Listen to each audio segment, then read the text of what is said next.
ਸੰਤ ਭਿੰਡਰਾਂ ਵਾਲਿਆਂ ਕੋਲ ਤੁਹਾਨੂੰ ਕੌਣ ਲੈ ਕੇ ਗਿਆ? ਉੱਪਰ ਛੱਤ ਤੇ ਤੁਹਾਡੀ ਫੋਟੋ ਹੁੰਦੀ ਸੰਤਾਂ ਨਾਲ, ਤੁਸੀਂ ਖੜੇ ਗੱਲਾਂ ਕਰ ਰਹੇ ਹੋ।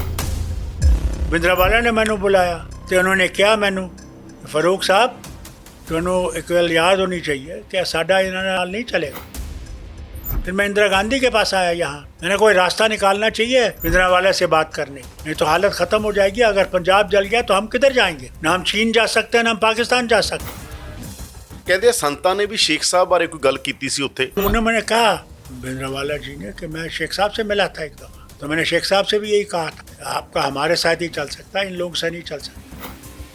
ਉਹ ਕਨਵਿੰਸ नहीं ਹੋਏ ਤੁਹਾਡੇ ਨਾਲ? वो भी तैयार हो गए बातचीत के लिए, तभी मैं दौड़ गया अमृतसर से, इंदिरा गांधी जी को फ़ोन किया, सीधा घर गया उनके। पहले तो मेरे ऊपर ये लगाया गया जी चार्ज कि ये तो खालिस्तानी है, मगर किस्मत ਮੀਟਿੰਗ ਨਹੀਂ ਹੋਈ। ਉਹ मीटिंग ਕਹਿੰਦੇ ਕੁਝ ਲੋਕ ਨਹੀਂ ਚਾਹੁੰਦੇ ਸੀ, ਅरुण ਸਿੰਘ ਵਗੈरह ਨਹੀਂ ਚਾਹੁੰਦੇ ਸੀ पूरा ਉਹ ਮੀਟਿੰਗ। यकीन है कि कुछ ऐसे लोग थे ਜੋ जो चाहते नहीं थे, जो चाहते थे कि तबाही हो, बर्बादी हो। ਤੁਸੀਂ ਆਪਣੀ ਕਿਤਾਬ ਦੇ ਅੰਦਰ ਮਾਈ ਡਿਸਮਿਸਲ 'ਚ ਲਿਖਿਆਗਾ ਕਿ ਇਹ ਮੀਟਿੰਗ ਪਹਿਲਾਂ ਫਿਕਸ ਹੋਈ ਸੀ, ਜਿਹੜੀ ਸੰਤਾਂ ਨਾਲ ਫਿਕਸ ਹੋਈ ਸੀ ਜਾਂ AESF ਨਾਲ, ਅਕਾਲੀ ਦਲ ਨਾਲ, ਜੋ ਤੁਸੀਂ ਅੰਮ੍ਰਿਤਸਰ ਆਏ ਹੋ? ਜਦੋਂ ਤੁਹਾਨੂੰ ਕਿਹਾ ਖਾਲਿਸਤਾਨੀ ਹੈ, ਪਾਕਿਸਤਾਨੀ ਹੈ, ਕਿਹਨੇ ਕਿਹਾ ਇਹ ਕਸ਼ਮੀਰ 'ਚ ਕਿਹਾ ਜਾਂ ਇੱਥੋਂ ਕਿਹਨਾਂ ਨੇ ਇਹ ਤੁਹਾਡੇ ਤੇ ਪ੍ਰੈਪੋਗੰਡਾ ਜਿਹੜਾ ਚਲਾਇਆ? मैं जी चलाया जी, इन्होंने कहा जी देखो जी गुरुद्वारों में प्रैक्टिस कर रहे हैं क्या, ਇਹਨਾਂ ਨੇ ਕਿਹਾ ਕਸ਼ਮੀਰ 'ਚ ਟ੍ਰੇਨਿੰਗ ਚੱਲ ਰਹੀ ਹੈ ਗੁਰਦੁਆਰਿਆਂ 'ਚ। ਇਹ ਕਿਹਾ कहने की ट्रेनिंग चल रही है गुरुद्वारों में। ਕਾਂਗਰਸ ਨੇ ਜੋ ਸਿੱਖਾਂ ਨਾਲ ਕੀਤਾ, ਸਿੱਖਾਂ ਨੂੰ ਤਾਂ ਸਭ ਤੋਂ ਵੱਡਾ ਇਤਰਾਜ਼ ਕਾਂਗਰਸ ਤੇ ਰਿਹਾ। ਦਿੱਲੀ 'ਚ ਕੀ ਹੋਇਆ ਤੁਹਾਨੂੰ ਪਤਾ? मैं ਦਿੱਲੀ 'ਚ पता जिस वेले वो कतलेआम हुआ थे, मैं भूल नहीं सकता। मैनू तनु एक गल दसा, घर जल रहे थे, सब कुछ जल रहा था। मैंने उस वक्त फिर पंजाबी बाग गया, क्या हाल देखा मैं बयान नहीं करना चाहता, वो दर्दनाक। मैं हैरान हो गया कि इंसान हैवान भी बन सकता है। वो पटियाला की रेजिमेंट थी, मैं छोटा लड़का था, मैं बाप के पीछे छुप गया जब मैंने इनको देखा 6 फुटर और इनके पगड़ियों। उनके खून ने हमें आज़ादी दिलाई, मैं कभी भूल नहीं सकता। ਕਸ਼ਮੀਰ ਫਾਈਲ ਫਿਲਮ ਬਣੀ ਕਸ਼ਮੀਰ ਤੇ, ਤੁਸੀਂ ਦੇਖੀ ਉਹ ਫਿਲਮ? बड़ी झूठ, बहुत ही फरेब। अरे मुसलमान तो खुद मर रहा था, हम लोगों को कम शिकार किया उन लोगों जो पार ट्रेनिंग करके आए। मस्जिदों में निकाल के मार दिया, घरों में जाके मार दिया। मैंने मिनिस्टर्स को बमों से उड़ा दिया, घर से निकाल के गोली मार दी, मेरे खुद चचेरे भाई को मार दिया। ਫਾਰੂਕ ਅਬਦੁੱਲਾ ਦੀ ਨਜ਼ਰ 'ਚ ਦਿੱਲੀ ਕੀ ਹੈ? ਤੁਸੀਂ ਕਸ਼ਮੀਰ ਨੂੰ ਬਹੁਤ ਬਰੀਕੀ ਨਾਲ ਜਾਣਦੇ ਹੋ, ਜਿਵੇਂ ਪੰਜਾਬ 'ਚ ਵੀ ਕੁਝ ਲੀਡਰ ਹੋਇਆ ਜਿਹੜੇ ਪੰਜਾਬ ਨੂੰ ਉਸ ਤਰੀਕੇ ਨਾਲ ਜਾਣਦੇ ਸੀਗੇ। ਬਾਦਲ ਸਾਹਿਬ ਵੀ ਉਹਨਾਂ 'ਚੋਂ ਇੱਕ ਸੀਗੇ। ਤੁਹਾਨੂੰ ਕੀ ਲੱਗਦਾ ਇੰਡੀਅਨ ਡੀਪ ਸਟੇਟ ਦਾ ਜੋ ਰਿਸ਼ਤਾ ਹੋਣਾ ਚਾਹੀਦਾਗਾ ਜਾਂ ਦੇਖਣ ਦਾ ਨਜ਼ਰੀਆ ਹੋਣਾ ਚਾਹੀਦਾ, ਉਹ ਨਹੀਂ ਹੈਗਾ? मैंने प्रधानमंत्री से कहा जनाब ਤੁਹਾਨੂੰ ਸਾਡੇ पे भरोसा नहीं, असानू ਤੁਹਾਡੇ पे भरोसा नहीं। ਤੁਹਾਡੇ ਤੇ ਵੀ ਅਟੈਕ ਹੋਇਆ ਸੀ बहुत सख्त, ग्रेनेड फेंके मेरे मस्जिद से। ਹੁਣ ਪਿੱਛੇ ਜੇ ਤੁਹਾਡੇ ਤੇ ਅਟੈਕ ਹੋਇਆ, ਇੱਕ ਪਿਸਤੌਲ ਨਾਲ ਪਿੱਛੋਂ ਲੈ ਕੇ ਤੁਹਾਨੂੰ ਮਾਰਨ ਆਉਣਾ ਚਾਹੁੰਦਾ ਕਿਸੇ ਵਿਆਹ 'ਚੋਂ, ਕੀ ਘਟਨਾ मैंने ਸੀ? याद है जी। ਜਿਹੜੀ ਇੰਡੀਅਨ ਸਟੇਟ ਦੀ ਪਾਲਿਸੀ ਹੈ, ਕੀ ਕਾਂਗਰਸ ਤੇ BJP ਉਹਦੇ 'ਚ ਫਰਕ ਪਾਉਂਦੀ ਹੈ ਕੋਈ ਜਦੋਂ ਕਸ਼ਮੀਰ ਦਾ ਕੁਐਸਚਨ ਆਉਂਦਾ, ਜਾਂ ਉਹ ਸੇਮ ਰਹਿੰਦੀ ਹੈ? ਕਿਉਂਕਿ ਇੱਕ ਵਾਰ ਇੰਦਰਾ ਗਾਂਧੀ ਨੇ ਤੁਹਾਨੂੰ ਡਿਸਮਿਸ ਕੀਤਾ ਸੀਗਾ ਐਜ਼ ਏ ਚੀਫ ਮਿਨਿਸਟਰ। बहुत फर्क है। ਸ਼ੇਖ ਸਾਹਿਬ ਨੇ ਤਾਂ ਬਹੁਤ ਕੁਝ ਦੇਖਿਆ ਸੀਗਾ। ਸ਼ੇਖ ਸਾਹਿਬ ਨੂੰ ਇਹ ਅਹਿਸਾਸ ਸੀ ਜਦੋਂ ਤੁਹਾਨੂੰ ਲਾਸਟ ਦਿਨਾਂ ਦੇ ਅੰਦਰ ਤੁਹਾਡੀਆਂ ਗੱਲਾਂ ਬਾਤਾਂ ਹੁੰਦੀਆਂ ਹੋਣਗੀਆਂ, ਸਾਰਾ ਕੁਝ ਕਿਸ ਤਰ੍ਹਾਂ ਦਾ ਰੱਖਣਾਗਾ?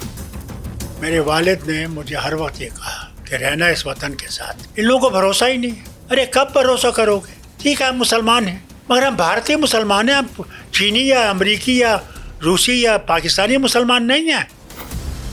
ਦਿੱਲੀ ਤੁਹਾਡਾ ਸਰੈਂਡਰ ਚਾਹੁੰਦੀ ਹੈ ਸਾਰਿਆਂ ਦਾ 1000%। ਥੋੜਾ ਬਹੁਤਾ ਤਾਂ ਪੋਲੀਟੀਸ਼ੀਅਨ ਨੂੰ करना ही ਪੈਂਦਾ ਜ਼ਿੰਦਗੀ ਸਰੈਂਡਰ। क्यों 1000 सरेंडर करें? मुझे ये बताइए क्यों? ਦਿੱਲੀ ਇਹ ਚਾਹੁੰਦੀ ਹੈ? क्यों वो चाहती है, मगर क्यों करें सरेंडर? क्या इंसान को अपनी इज्जत बेचनी है? बेहतर है आदि रोटी खाना इज्जत की बनस्बत के जिल्लत की रोटी खाना। ਤੁਹਾਡੇ ਕੋਲੇ ਕੀ ਹੱਲ ਆ? ਜੇ ਕੋਈ ਤੁਹਾਨੂੰ ਪੁੱਛ ਲੇ, ਮੰਨ ਲਓ ਜੰਮੂ ਕਸ਼ਮੀਰ ਦੇ ਸਭ ਤੋਂ ਵੱਡੇ ਪਲੇਅਰ ਤੁਸੀਂ ਹੋਗੇ, ਤਾਂ ਹੱਲ ਕੀ ਹੈਗਾ? RSS ਦੇ ਇੱਕ ਵੱਡੇ ਲੀਡਰ ਨੇ ਦੱਤਾਤਰੇ ਹੋਸ ਬੋਲੇ, ਉਹਨਾਂ ਦਾ ਬਿਆਨ ਆਇਆ ਕਿ ਪਾਕਿਸਤਾਨ ਨਾਲ ਗੱਲਬਾਤ ਹੋਣੀ ਚਾਹੀਦੀ ਹੈਗੀ। जिस वेले मैं कहता सी कि मैं तो पाकिस्तानी, मैं तो भारत का दुश्मन, जब इनादी जमात का आदमी कहता है कोई उसके ऊपर उंगल नहीं उठा रहा। ਸਟੇਟਹੁੱਡ ਦਾ ਮਸਲਾ ਹੁਣ ਇਹ ਵੀ ਹੈ ਕਿ ਮੁੱਖ ਮੰਤਰੀ ਕੋਲ ਕੋਈ ਪਾਵਰ ਨਹੀਂ ਹੈਗੀ ਜਾਂ ਉਮਰ सारे पावर जो है ना जी, आज लेफ्टिनेंट गवर्नर दे कोल है, सिक्योरिटी सारा कुछ लेफ्टिनेंट गवर्नर के पास है। चीफ मिनिस्टर को कभी बुलाया नहीं जाता। ये जो प्रॉब्लम है ये असल में है कहाँ? क्या ये जब देश बटा, टू नेशन थ्योरी की चर्चा होती है इस देश में, कहीं ना कहीं ये ऐसे कहा गया था कि वो मुल्क बन रहा है जो वो इस्लामिस्ट मुल्क बन रहा है, और ये कहा नहीं गया, इसको कहा सेकुलर गया, पर ये सेकुलर शुरू से ही नहीं था। ਪ੍ਰੋ ਪੰਜਾਬ ਟੀਵੀ ਤੇ ਤੁਹਾਡਾ ਸਵਾਗਤ ਹੈ। ਮੈਂ ਹਾਂ ਯਾਦਵਿੰਦਰ ਸਿੰਘ। ਪੰਜਾਬ ਤੇ ਕਸ਼ਮੀਰ ਦਾ ਰਿਸ਼ਤਾ ਬੜਾ ਗਹਿਰਾ, ਬੜਾ ਹਿਸਟੋਰੀਕਲ ਹੈ। ਕਸ਼ਮੀਰ ਕਿਸੇ ਦੌਰ 'ਚ ਸਿੱਖ ਰਾਜ ਦਾ ਹਿੱਸਾ ਵੀ ਰਿਹਾ। ਗੁਰੂ ਸਾਹਿਬਾਨ ਦਾ ਰਿਸ਼ਤਾ ਵੀ ਕਸ਼ਮੀਰ ਨਾਲ ਬੜਾ ਪਿਆਰਾ ਰਿਹਾਗਾ। ਕਸ਼ਮੀਰ ਦੀ ਧਰਤੀ ਬਹੁਤ ਇੰਪੋਰਟੈਂਟ ਹੈ ਤੇ ਪੰਜਾਬ ਦੀ ਧਰਤੀ ਵੀ। ਦੋਵੇਂ ਧਰਤੀਆਂ ਬੜੀਆਂ ਕੰਪਲੈਕਸ ਵੀ ਨੇ। ਦੋਵਾਂ ਨੇ ਬਹੁਤ ਵੱਡੇ ਜ਼ਖਮ ਝੱਲੇ ਨੇ। ਉਹ ਜ਼ਖਮ 84 ਦਾ ਹੋਵੇ ਜਾਂ ਕਸ਼ਮੀਰ ਦਾ ਉਹ 89 ਵਾਲਾ ਦੌਰ ਹੋਵੇ, ਬਹੁਤ ਕੁਝ ਦੇਖਿਆ। ਔਰ ਦੋਵਾਂ ਰਾਜਾਂ ਦੇ ਅੰਦਰ, ਕਸ਼ਮੀਰ 'ਚ ਵੀ ਪੰਜਾਬ 'ਚ ਵੀ, ਮਿਨੋਰਿਟੀ ਮੈਜੋਰਿਟੀ 'ਚ ਆ, ਯਾਨੀ ਸਿੱਖ ਦੇਸ਼ 'ਚ ਘੱਟ ਗਿਣਤੀ ਨੇ, ਮੁਸਲਮਾਨ ਦੇਸ਼ 'ਚ ਘੱਟ ਗਿਣਤੀ ਨੇ, ਪਰ ਕਸ਼ਮੀਰ 'ਚ ਬਹੁਤ ਗਿਣਤੀ ਨੇ ਤੇ ਪੰਜਾਬ 'ਚ ਸਿੱਖ ਬਹੁਤ ਗਿਣਤੀ ਨੇ। ਤਾਂ ਕਸ਼ਮੀਰ ਤੇ ਪੰਜਾਬ ਦੇ ਬਾਰੇ ਜਦੋਂ ਗੱਲ ਹੁੰਦੀ ਹੈ ਤਾਂ ਇੱਕ ਤਰ੍ਹਾਂ ਸਿਰਫ ਭਾਰਤ ਨਾਲ ਜੋੜ ਕੇ ਨਹੀਂ ਹੁੰਦੀ, ਦੱਖਣੀ ਏਸ਼ੀਆ ਦੇ ਸੰਦਰਭ 'ਚ ਵੀ ਹੁੰਦੀ ਹੈ ਕਿ ਸਾਊਥ ਏਸ਼ੀਆ ਦੇ ਅੰਦਰ ਕਸ਼ਮੀਰ ਤੇ ਪੰਜਾਬ ਕਿਉਂਕਿ ਬਾਰਡਰ ਦੇ ਉੱਤੇ ਲੱਗਦੇ ਨੇ, ਤਾਂ ਦੋਵਾਂ ਦੀ ਗੱਲ ਇੰਟਰਨੈਸ਼ਨਲ ਪਲੇਟਫਾਰਮ 'ਤੇ ਚਲੀ ਜਾਂਦੀ ਆ। ਅੱਜ ਇਹਨਾਂ ਸਾਰੇ ਮਸਲਿਆਂ 'ਤੇ ਗੱਲਬਾਤ ਕਰਨ ਲਈ ਸਾਡੇ ਨਾਲ ਜੰਮੂ ਕਸ਼ਮੀਰ ਦੇ ਸਾਬਕਾ ਮੁੱਖ ਮੰਤਰੀ ਤੇ ਖਾਸ ਤੌਰ 'ਤੇ ਮੈਂ ਕਹੂੰਗਾ ਦੱਖਣੀ ਏਸ਼ੀਆ ਦੇ ਸਭ ਤੋਂ ਵੱਡੇ ਲੀਡਰਾਂ 'ਚੋਂ ਇੱਕ ਫਾਰੂਕ ਅਬਦੁੱਲਾ ਸਾਡੇ ਨਾਲ ਨੇ। ਗੱਲਬਾਤ ਕਰਾਂਗੇ ਪੰਜਾਬ ਨਾਲ ਉਹਨਾਂ ਦੀ ਸਾਂਝ ਕਿਵੇਂ ਰਹੀ, ਪੰਜਾਬੀ ਨਾਲ, ਸਿੱਖ ਧਰਮ ਨਾਲ, ਔਰ ਕਸ਼ਮੀਰ 'ਚ ਕੀ ਹੋ ਰਿਹਾ, ਕਿਉਂਕਿ ਸਟੇਟਹੁੱਡ ਦੀ ਲੜਾਈ ਦੀ ਗੱਲ ਚੱਲ ਰਹੀ ਹੈ। ਸਵਾਗਤ ਕਰਦੇ ਹਾਂ। ਸਵਾਗਤ ਹੈ ਸਰ, ਸਤਿ ਸ਼੍ਰੀ ਅਕਾਲ ਜੀ। ਸਤਿ ਸ਼੍ਰੀ ਅਕਾਲ ਜੀ। ਵਾਹਿਗੁਰੂ ਜੀ ਦਾ ਖਾਲਸਾ ਤੇ ਵਾਹਿਗੁਰੂ ਜੀ ਦੀ ਫਤਿਹ। ਸਰ, ਸ਼ੁਰੂ ਮੈਂ ਇੱਥੇ ਹੀ ਕਰਨਾ ਚਾਹੁੰਦਾ। ਸਭ ਤੋਂ ਪਹਿਲਾਂ ਸਟੇਟਹੁੱਡ ਦੀ ਲੜਾਈ ਚੱਲ ਰਹੀ ਹੈ, ਸੁਪਰੀਮ ਕੋਰਟ ਤੱਕ ਇਹ ਕਿਹਾ ਗਿਆ ਸੀਗਾ। ਸੁਪਰੀਮ ਕੋਰਟ ਦੇ ਅੰਦਰ ਵੀ ਗੱਲਾਂ ਬਾਤਾਂ ਹੋਈਆਂ, ਮੋਦੀ ਸਰਕਾਰ ਨੇ ਵੀ ਗੱਲਾਂ ਕਿ ਬਹਾਲ ਕਰ ਦਾਂਗੇ। ਹੁਣ ਕਿਉਂ ਸਟੇਟਹੁੱਡ ਬਹਾਲ ਨਹੀਂ ਹੋ ਰਹੀ ਸਰ? ਗੱਲ ਇਹ ਹੈ ਜੀ ਕਿ ਇਹਨਾਂ ਨੇ ਵਾਅਦਾ ਕੀਤਾ ਸੀ ਕਿ ਪਹਿਲੇ ਡੀਲਿਮਿਟੇਸ਼ਨ ਹੋਊਗੀ, ਉਸ ਦੇ ਬਾਅਦ ਫਿਰ ਇਲੈਕਸ਼ਨ ਹੋਣਗੇ ਅਤੇ ਇਲੈਕਸ਼ਨ ਦੇ ਬਾਅਦ ਅਸੀਂ ਤੁਹਾਡਾ ਸਟੇਟਹੁੱਡ ਰਿਸਟੋਰ ਕਰ ਦੇਂਗੇ, ਤੁਹਾਨੂੰ ਵਾਪਸ ਕਰ ਦੇਂਗੇ। ਅੱਜ ਕਰੀਬਨ 2 ਸਾਲ ਹੋ ਗਏ, डिलिमिटेशन भी हो गई, इलेक्शन भी हो गए, और ये वादा इन्होंने पूरा नहीं किया। उन्होंने वादा रियासत पे आके भी किया सी, ये मोदी का वादा है और ये मोदी पूरा करेगा। तो जिस दिन पार्लियामेंट से इजलास शुरू हो गया, असा ने फैसला किया कि असी इत्थे आवांगे और इत्थे इन्हों याद दिलांगे कि इन्हों का वादा जो है उसनों पूरा करो। इसलिए असी इत्थे आए सी 20 तारीख ਨੂੰ, और इत्थे जंतर मंतर की कोशिश की, कुछ पहुँचे असी, कुछ नहीं पहुँच सके। इत्थे बड़ा माहौल ही कुछ अजीब सी, सारे रास्ते बंद थे, सारी तरफ पुलिस वगैरह खड़ी थी और बच्चे भी प्रदर्शन कर रहे थे। तो बड़ा ही उस माहौल में असी इत्थे पुछे तो असां ने कोशिश की कि इन्हों याद दिलाए। ਸਰ, ਕਸ਼ਮੀਰ 'ਚ ਹਾਲਾਤ ਕੀ ਨੇ? ਕਸ਼ਮੀਰ ਨੂੰ ਤੁਸੀਂ ਕਿਵੇਂ ਦੇਖ ਰਹੇ ਹੋ? देखो जी, ये सारे वक्त कहते हैं कि कश्मीर के हालात अब सुधर गए हैं, बॉर्डर पे भी कंट्रोल हो गया है, अमरनाथ यात्रा भी ठीक तरह चल रही है। तो फिर मैनू दसो, अगर तुसी सारे जगहदारी दुनिया में जाके कहते हो कि हालात सुधर गए हैं, तो फिर वजह की है कि तुसी सानू अपना स्टेटहुड वापस नहीं करते हो, रियासत का दर्जा वापस नहीं करते हो। ऐसी हैरान है। ਤੁਹਾਡੇ ਮੁਤਾਬਕ ਹਾਲਾਤ नहीं सुधरे? देखिए जनाब, हालात अगर सुधरे नहीं होते तो असी इत्थे आते ही नहीं इन्होंने मांगने। असी कहते हैं कि साहब करो। बाकी पाकिस्तान के नाल तो इनका मामला है ही, चल रहा है, और पंजाब भी भुगत रहा, असी भी भुगत रहे। ਸਰ, ਕਸ਼ਮੀਰ ਨੂੰ ਤੁਸੀਂ ਤੇ ਉਹ ਤੁਹਾਡੇ ਬਾਰੇ ਬਹੁਤ ਸਾਰੇ ਲੋਕਾਂ ਨੇ ਲਿਖਿਆ, ਕਿਹਾ ਹੈਗਾ ਕਿ ਬਹੁਤ ਟਾਲੈਸਟ ਲੀਡਰ ਹੋ ਤੁਸੀਂ, ਕਸ਼ਮੀਰ ਨੂੰ ਬਹੁਤ ਬਰੀਕੀ ਨਾਲ ਜਾਣਦੇ ਹੋ। ਜਿਵੇਂ ਪੰਜਾਬ 'ਚ ਵੀ ਕੁਝ ਲੀਡਰ ਹੋਏ ਆ ਜਿਹੜੇ ਪੰਜਾਬ ਨੂੰ ਉਸ ਤਰੀਕੇ ਨਾਲ ਜਾਣਦੇ ਸੀਗੇ, ਬਾਦਲ ਸਾਹਿਬ ਵੀ ਉਹਨਾਂ 'ਚੋਂ ਇੱਕ ਸੀਗੇ। ਤੁਹਾਨੂੰ ਕੀ ਲੱਗਦਾ ਇੰਡੀਅਨ ਸਟੇਟ ਦਾ ਜਿਹੜਾ ਇੱਕ ਰਿਸ਼ਤਾ ਹੋਣਾ ਚਾਹੀਦਾ ਗਾ, ਮੈਂ ਖਾਸ ਤੌਰ 'ਤੇ ਕਹਾਂ ਇੰਡੀਅਨ ਡੀਪ ਸਟੇਟ ਦਾ ਜੋ ਰਿਸ਼ਤਾ ਹੋਣਾ ਚਾਹੀਦਾ ਗਾ, ਤਾਂ ਜਾਂ ਦੇਖਣ ਦਾ ਨਜ਼ਰੀਆ ਹੋਣਾ ਚਾਹੀਦਾ, ਉਹ ਨਹੀਂ ਹੈਗਾ? देखो जी, मैं ਤੁਹਾਨੂੰ कुछ पीछे ले जाता। ਸਾਰਿਆਂ ਨੂੰ ਯਾਦ ਹੈ ਜਿਸ ਵੇਲੇ ਪੰਜਾਬ ਜਲ ਰਿਹਾ ਸੀ तो मैं बड़ी कोशिश की थी। लोगों ने मुझे पूछा, मैं जब वज़ीर आला बना 82 विच, तो मैं हरमिंदर साहब गया सी, तो उत्थे मैंने लोगों ने पूछा कि तुसी इत्थे क्या करने आए हो। मैं कहा जी मैं इत्थे प्रार्थना करने आया, मंगने आया हूँ वाहिगुरू नूं कि देखो पंजाब अगर जल गया तो कश्मीर बच नहीं सकता। सानू रास्ता पंजाब दे नाल ही है, रिश्ता भी पंजाब दे नाल है। अज ही नहीं, महाराजा दे वक्त दा रिश्ता पंजाब दे नाल है। तो उस वक्त से असा कोशिश कर रहे सी कि पंजाब दे नाल असी सीधा चल सकें, आगे बढ़ सकें, तरक्की कर सकें। तो वो तो हाल फिर शुक्र है खुदा दा वो संभल गया और हम लोग आगे बढ़े। मगर इन्हां दा कुछ इरादा ही कुछ और था। दिल्ली विच इन्हां नूं यह ख्याल नहीं आंदा कि ये वतन जो है ये स्टेट्स हैं, रियासतां हैं, जो रियासतां एक वतन बना रही हैं। यही कॉन्स्टिट्यूशन जो है साडा कॉन्स्टिट्यूशन है, उसमें भी यही लिखा है कि this is relation of the states. Centre जो है वो स्टेट्स पे डिपेंड करता है। अफसोस तो इस बात का ये फेडरल स्ट्रक्चर जो था इसमें वो चीज़ें रही नहीं, ये यूनिलैटरल तरफ से बन गया है। अब रियासतों का कोई इन्हें तवज्जो ही नहीं दी जाती, सारा कुछ मरकज़ ने अपने पास अब दबा रखा है। और ये एक गलत चीज़ है, क्योंकि रियासतें ही मरकज़ को बनाती हैं, मरकज़ को मजबूत करती हैं। अगर रियासतें ही कमज़ोर हो गई फिर कितने जाएगा सेंटर। तो ऐसे भी कोशिश यही करना कि साहब मेहरबानी करके तुसी इन चीज़ों को देखो, साड़ी मुश्किलें जो है तुसी दूर करो। असी साड़ी तरफ एक तरफ तो चीन बैठा हुआ, दूसरी तरफ पाकिस्तान है। असी बड़ी मुश्किल रियासत और दूजा असी ताज है हिंदुस्तान का। तो ताज तो चमकना चाहिए, मुकुट चमकना चाहिए, उसी तरफ तवज्जो ही नहीं।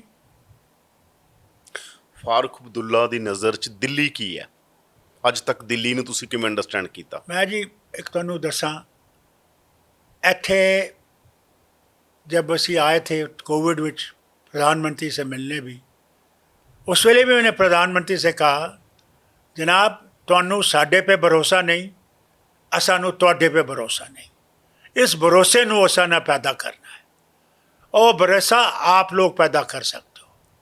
तो वज़ीर आज़म ने भी उस वेले जवाब दिता कि दिल्ली की दूरी और कश्मीर की दूरी नू उसको ठीक करांगे और इस दूरी नू दूर करांगे। अज इतने साल हो गए, किथे वो दूरी ख़त्म करने की गल? यही तो मुश्किल है। इन्होंने भरोसा करना चाहिए। अरे हिंदुस्तान एक मज़हब का नहीं है, इत्थे बड़े मज़हब है, बड़ी ज़बाना है, बड़े कल्चर हैं। यही हिंदुस्तान नू बनांदा है। कि तुसी किस तरह कहते हो नहीं जी एक ही चीज़ चलेगी? वो हो ही नहीं सकता।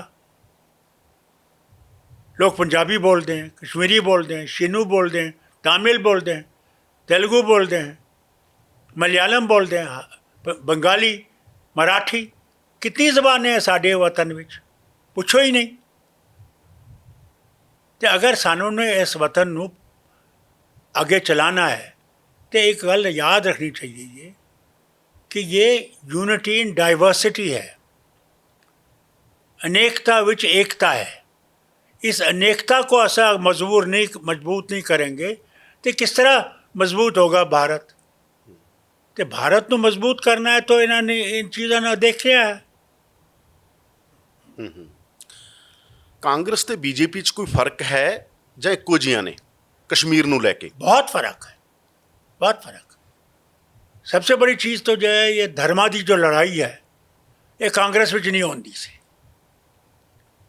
गुरुद्वारा भी काबल चलता सी, मंदिर भी चलता सी, चर्च भी चलता सी, मस्जिद भी चलती सी, कोई किसी नाल भेदभाव नहीं सी। आज तो बिल्कुल मुश्किल हो गई है। आज तो टा दो, मंदिर टा, मस्जिद टा दो, गुरुद्वारे टा दो, चर्च टा दो। अरे क्या रब हर जगह नहीं है? मगर है, सारी मुश्किल है। ये सबसे बड़ी जो है मुश्किल खड़ी कर दी इन्होंने, जो हुकूमत दे वास्ते इन्होंने धर्मां नूं लड़ाना शुरू कर दिता। ਧਾਰਾ 370 ਤੋਂ ਬਾਅਦ ਕੀ ਫਰਕ ਪਿਆ ਤੁਹਾਨੂੰ ਲੱਗਦਾ? ਧਾਰਾ 370 देखिए जी, ਦੇ ਬਾਰੇ ਤੁਹਾਡਾ ਇਹ ਕਹਿੰਦੇ ਸੀ कि सारी चीज़ें 370 की जिम्मेवारी है। आतंकवाद भी उसी की वजह से है, कश्मीर भी बड़ा पिछे है। मैं लोगों को याद दिलाना चाहता कि जिस वेले 2 रियासतों का किया गया राज्य सभा में, उस वेले गुलाम नबी आज़ाद साहब कांग्रेस के उधर लीडर थे, तो उन्होंने गुजरात और कश्मीर दे खाता उत्थे पेश किया सी। उस विच कश्मीर जो सी, जम्मू कश्मीर सारे गुजरात से बेहतर सी हर चीज़ विच। तो फिर 370 तो उस वेले भी सी। अच्छा, जब इन्होंने कहा कि आतंकवाद ख़त्म हो जाएगा, मैनू यह दसो कि आतंकवाद इन्हें ख़त्म कर देता सी? तुहानू याद होगा जिस वेले इन्होंने 370 हटाना सी, उस वेले अमरनाथ यात्रा चल रही सी, उस वे टूरिस्ट से कश्मीर विच, तो इन्हें छुट बोलिया कि जनाब एक पिटा गन कोई गन है जो मिली है जी उत्थे अमरनाथ यात्रा पे, तो ये अमरनाथ यात्रा बंद कर दो जी, सारे टूरिस्ट को निकाल दो। असली मकसद ये सी कि 370 ख़त्म करना है, और झूठ बना के कि जनाब ख़तरा है वो सब किया। तो जनाब ए झूठा पे झूठ, झूठा पे झूठ, सच तो है ही किथे ही नहीं। ਤਾਂ ਸਟੇਟਹੁੱਡ ਦਾ ਮਸਲਾ ਹੁਣ ਇਹ ਵੀ ਹੈ ਕਿ ਮੁੱਖ ਮੰਤਰੀ ਕੋਲ ਕੋਈ ਪਾਵਰ ਨਹੀਂ ਹੈਗੀ ਜਾਂ ਉਮਰ सारे पावर जो है ना जी अज लेफ्टिनेंट गवर्नर दे कोल है। यानी हाल ये देखिए, इलेक्टेड गवर्नमेंट है, सिक्योरिटी सारा कुछ लेफ्टिनेंट गवर्नर के पास है। चीफ मिनिस्टर को कभी बुलाया नहीं जाता जब ये सिक्योरिटी की मीटिंगें कर दें। केड़ी हुकूमत है? हैरान हूँ मैं कि लोगों ने चुनी हुई सरकार और सिक्योरिटी उसके हाथ में नहीं है, IAS अफसर उसके हाथ में नहीं है, IPS अफसर उसके हाथ में नहीं है। सारा कुछ गवर्नर साहब अपने, लेफ्टिनेंट गवर्नर साहब अपने राजभवन से करते हैं, जिन्होंने आज लोक भवन कहते हैं।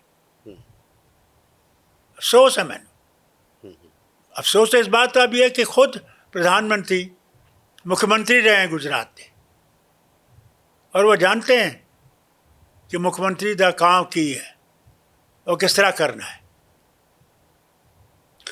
ਮੈਂ ਇਸ ਕਰਕੇ ਪੁੱਛ ਰਿਹਾ ਸੀ ਕਾਂਗਰਸ ਤੇ ਬੀਜੇਪੀ ਦੇ ਫਰਕ ਬਾਰੇ, ਕਿਉਂਕਿ ਇੱਕ ਵਾਰ ਇੰਦਰਾ ਗਾਂਧੀ ਨੇ ਤੁਹਾਨੂੰ ਡਿਸਮਿਸ ਕੀਤਾ ਸੀਗਾ ਐਜ ਚੀਫ ਮਿਨਿਸਟਰ।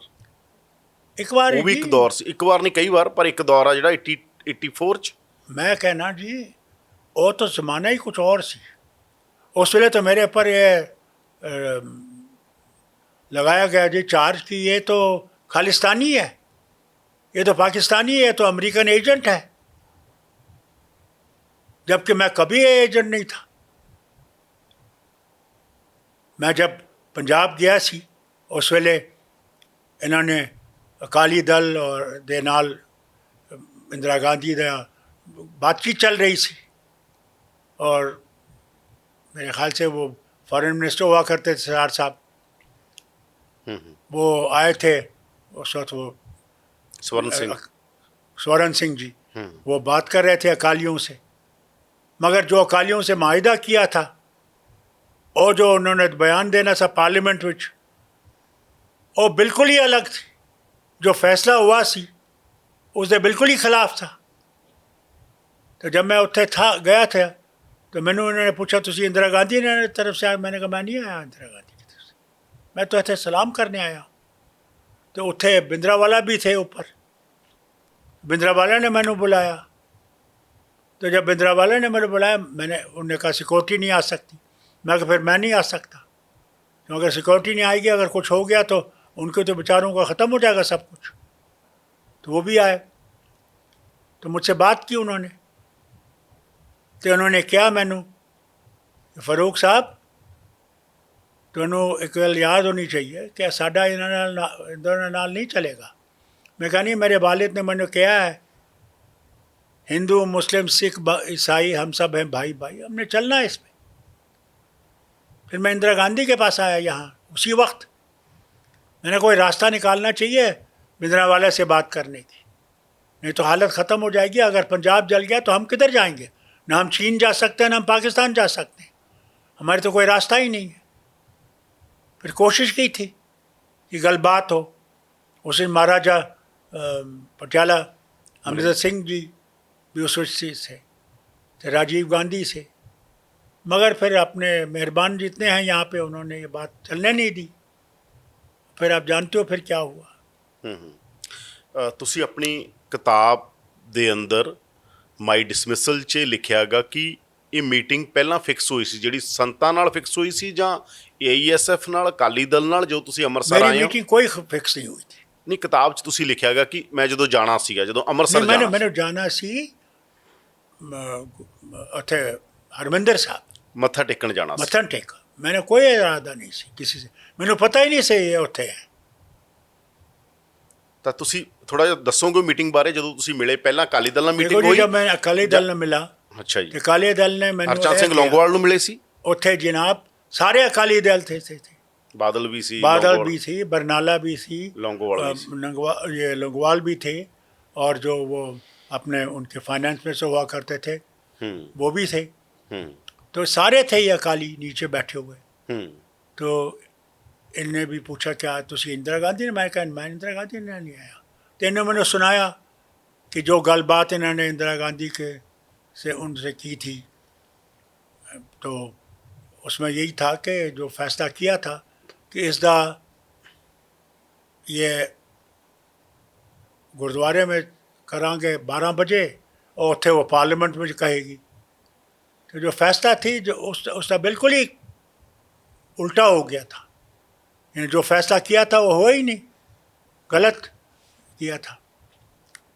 ਸੰਤ ਭਿੰਡਰਾਂ ਵਾਲਿਆਂ ਕੋਲ ਤੁਹਾਨੂੰ ਕੌਣ ਲੈ ਕੇ ਗਿਆ? ਉੱਪਰ ਛੱਤ ਤੇ ਤੁਹਾਡੀ ਫੋਟੋ ਅਸੀਂ ਗੂਗਲ ਜਦੋਂ ਕਰਦੇ ਆ ਨਾ, हाँ, वो- ਤੁਹਾਡੀ ਫੋਟੋ ਹੁੰਦੀ ਸੰਤਾਂ ਨਾਲ, ਤੁਸੀਂ ਖੜੇ ਗੱਲਾਂ ਕਰ ਰਹੇ उन्होंने ਹੋ। मैं नीचे से ना जी, उन्होंने पता लग गया मैं आ गया हूँ, उन्होंने मुझे बुलाया। मैंने तो पता ही नहीं है, मैंने कभी भिंडरावाला से मिला ही नहीं था। और वहाँ तो जो मैंने देखे सारे जवान, कोई 20-22 साल से नीचे ही सारे थे, और मैं ज़बरदस्त जो हालत हो रही थी पंजाब में, ज़बरदस्त मैं गुस्सा था। इतना गुस्सा मैं बयान नहीं कर सकता।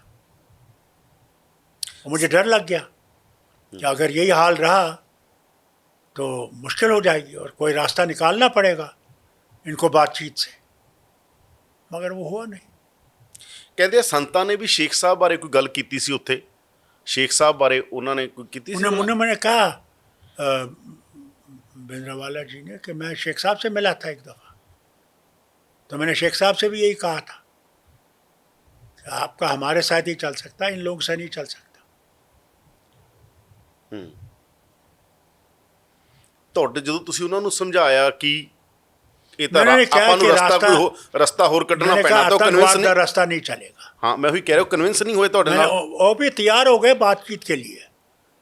उन्होंने कहा कोई बातचीत करने की तैयार ही नहीं है। तभी मैं दौड़ गया उसी वक्त, वहीं से मैंने अमृतसर से मिसेस इंदिरा गांधी जी को फ़ोन किया कि मैं ज़रूरी आपसे मिलना चाहता हूँ, और सीधा घर गया उनके और उनसे कहा कि कोई रास्ता ढूंढना पड़ेगा। उन्होंने मुझे क्या करें? मैंने कहा जी दो ही चीज़ें हैं, एक अमरिंदर महाराजा जो हैं ये अकाली से भी रहे हैं, कांग्रेस में भी रहे हैं, और इनका बड़ा ज़बरदस्त वहाँ पे एक रोल है। तो अगर ये और राजीव जाए, क्योंकि राजीव कोई नमक मिर्ची नहीं लगाएगा, सही बात करेगा, जो आपसे बात करेगा वो उससे भी बात करेगा। लीडर लोग तो अपना कुछ लगाएंगे मसाला, तो उनने मान लिया। मगर किस्मत ਮੀਟਿੰग ਨਹੀਂ ਹੋਈ ਉਹ? मीटिंग ਕਹਿੰਦੇ ਕੁਝ ਲੋਕ ਨਹੀਂ ਚਾਹੁੰਦੇ ਸੀ, ਅਰੁਣ ਸਿੰਘ ਵਗੈਰਾ ਨਹੀਂ मैंने ਚਾਹੁੰਦੇ ਸੀ पूरा ਮੀटिंग यकीन है कि कुछ ऐसे लोग थे जो जो चाहते नहीं थे, जो चाहते थे कि तबाही हो, बर्बादी हो। और आप देखते हैं उसका हाल क्या हुआ। इंदिरा गांधी को भी अपनी ज़िंदगी से खेलना पड़ा उसमें। वो खुद पपुल जयकर जो है उनके बहुत करीब थी। वो लिखती है अपनी किताब में कि लोगों ने उसको गलत फैसला करने के लिए का रास्ता दिखाया और कहा उसने कि अब तो मेरी ज़िंदगी नहीं बचने वाली। ਜਦੋਂ ਤੁਹਾਨੂੰ ਕਿਹਾ ਖਾਲਿਸਤਾਨੀ ਹੈ, ਪਾਕਿਸਤਾਨੀ ਹੈ, ਕਿਹਨੇ ਕਿਹਾ ਇਹ ਕਸ਼ਮੀਰ 'ਚ ਕਿਹਾ ਜਾਂ ਇੱਥੋਂ ਕਿੰਨਾ ਨੇ ਇਹ ਤੁਹਾਡੇ ਤੇ ਪ੍ਰੈਪੋਗੰਡਾ ਜਿਹੜਾ ਚਲਾਇਆ? मैं जी चलाया जी, इन्होंने कहा जी देखो जी गुरुद्वारों में प्रैक्टिस कर रहे हैं। अरे यार गोली अगर गुरुद्वारे में चलेगी कितना लोग नहीं सुनेंगे? ਕਸ਼ਮੀਰ 'ਚ हाँ नहीं सुनेंगे क्या? ਅੱਛਾ, ਇਹਨਾਂ ਨੇ ਕਿਹਾ ऐसे- ਕਸ਼ਮੀਰ 'ਚ ਟ੍ਰੇਨਿੰਗ ਚੱਲ ਰਹੀ ਹੈ ਗੁਰਦੁਆਰਿਆਂ 'ਚ, ਇਹ ਕਿਹਾ? कहने की ट्रेनिंग चल रही है गुरुद्वारों में। बिल्कुल झूठ, कुछ नहीं था। हमारे सिख कभी भी आतंकवाद के साथ नहीं रहे, कभी नहीं। वो बिल्कुल सीधा साधे लोग हैं, अपने कामों में लगे हुए हैं और भारतीय हैं। जो कभी उनने भारत के खिलाफ कोई कभी कुछ नहीं किया। बल्कि आज भी देखिए, जब सानू इस वेले राज्यसभा दी सीटें आई, हमने पहली दफ़ा 47 के बाद ਸਿੱਖ ਐਮਪੀ सिख एमपी बनाया। हमने कहा इनको भी हक है, ये भी अपनी बात कर सकें, अपने मसले सुना सकें, अपनी हालत ठीक कर सकें। ਜਿਹੜਾ ਇਹ ਮੈਂ ਕਹਿ ਰਿਹਾ ਸੀਗਾ ਕਿ ਪਾਲਿਸੀ 'ਚ ਜਿਹੜੀ ਇੰਡੀਅਨ ਸਟੇਟ ਦੀ ਪਾਲਿਸੀ ਹੈ, ਕੀ ਕਾਂਗਰਸ ਤੇ ਬੀਜੇਪੀ ਉਹਦੇ 'ਚ ਫਰਕ ਪਾਉਂਦੀ ਹੈ ਕੋਈ ਜਦੋਂ ਕਸ਼ਮੀਰ ਦਾ ਕੁਐਸਚਨ ਆਉਂਦਾ, ਜਾਂ ਉਹ ਸੇਮ ਰਹਿੰਦੀ ਹੈ? ਕਿਉਂਕਿ ਇੰਦਰਾ ਗਾਂਧੀ ਨੇ ਜੀ, ਤੁਹਾਨੂੰ ਮੈਂ ਵੀ ਤਾਂ ਤੁਹਾਨੂੰ ਡਿਸਮਿਸ ਇੱਕ ਗੱਲ ਕੀਤਾ ਨਾ 84 'ਚ, ਤੁਸੀਂ 83 'ਚ 83 ਤੇ ਛੱਡੋ, मैं कहता जी 370 है, इसनो खोखला बनाया है पहले कांग्रेस ने। इसमें बहुत कुछ खत्म हो गया था। जो भी कर सके, इन्हें जिस भी मुख्यमंत्री को बनाया वहाँ पे, शेख साहब को गिरफ्तार करने के बाद, वो बख्शी साहब हों, वो सादिक साहब हों, वो मीर कासिम साहब हों, इन सब ने 370 को आहिस्ता आहिस्ता अलग कर दिया। तो कांग्रेस तो जिम्मेवार थी पहले से।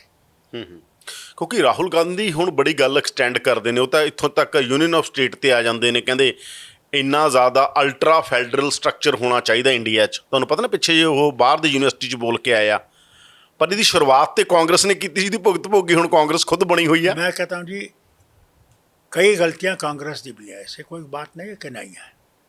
पहले इलेक्शन कमीशन ये टोटली ऑटोनमस होना चाहिए था।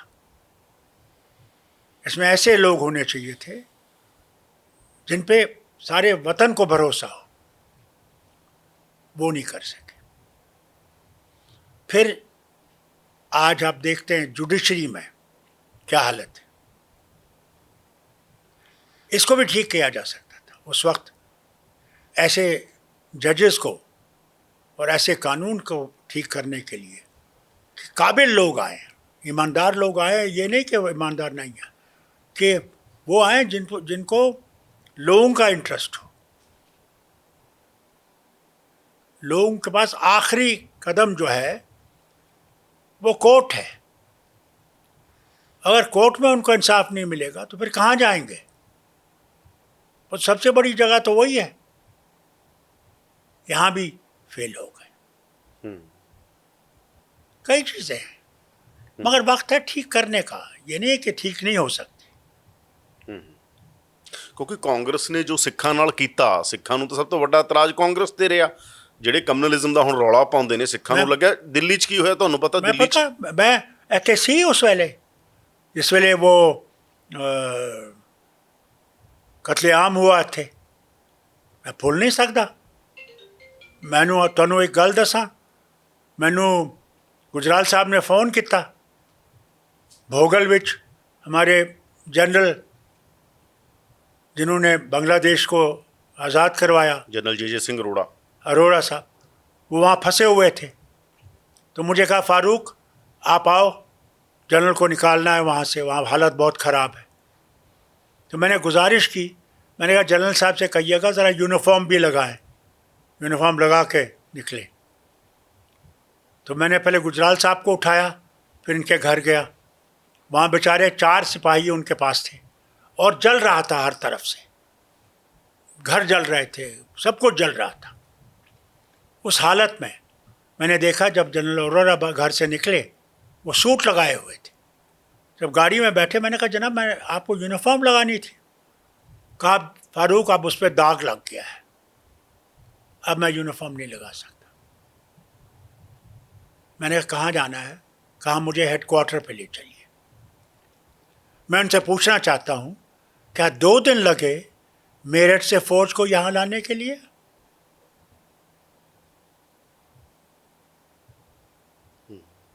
गुजराल साहब को पहले घर में छोड़ा, इनको वहाँ ले गया। फिर मैंने कहा जनाब मैं आपका इंतज़ार करूँ? कहा नहीं, अब मैं ख़ुद पहुँचूँगा। मैंने उस वक्त फिर पंजाबी बाग गया अपने लीडरों के साथ। क्या हाल देखा मैं बयान नहीं करना चाहता, वो दर्दनाक चीज़ मैं नहीं दिखाना चाहता, क्योंकि मैं वो ज़ख़म फिर से ताज़ा नहीं करना चाहता। क्या देखा मैंने, वो मैं हैरान हो गया कि इंसान हैवान भी बन सकता है। कहाँ गई वो इंसानियत उस वक्त? पहली फ़ौज जो हमारे यहाँ आई, जब कबाली आए थे, पाकिस्तानी फ़ौज आई थी, वो पटियाला की रेजिमेंट थी। मैं छोटा लड़का था, मैं बाप के पीछे छुप गया जब मैंने इनको देखा, 6 फुटर, और इनकी पगड़ियों पे वो लगा हुआ था, क्या कहते हैं इसको, वो लोहे का वो लगा हुआ था, वो सर्कल। मैं क्या बताऊँ आपको, उनमें से मुश्किल से कुछ लोग वापस गए होंगे जिंदा। उनके खून ने हमें आज़ादी दिलाई, उन दरिंदों से हमें बचाया। मैं कभी भूल नहीं सकता, जब तक ये है मैं कभी भूल नहीं सकता उनकी कुर्बानी। और उन पे ये हमला एक आदमी ने किया था, मगर सारी कौम पे आपने हमला किया। आपने एक ब्रिगेडियर को यूनिफॉर्म से निकाल के निज़ामुद्दीन स्टेशन से उसको मार डाला। क्या उस वक्त नहीं देखा ये वो सिपाही है जिसने हमारी धरती को बचाया है? नहीं देखा। उस वक्त हम लोग यही नारे होते थे, खून का बदला खून से। अरे भैया क्या खून से? कसूर एक का, और तुम सारी कौम को मारने के लिए तैयार हो गए। कहाँ गई है तुम्हारी इंसानियत? आज भी वही हालत है, आज भी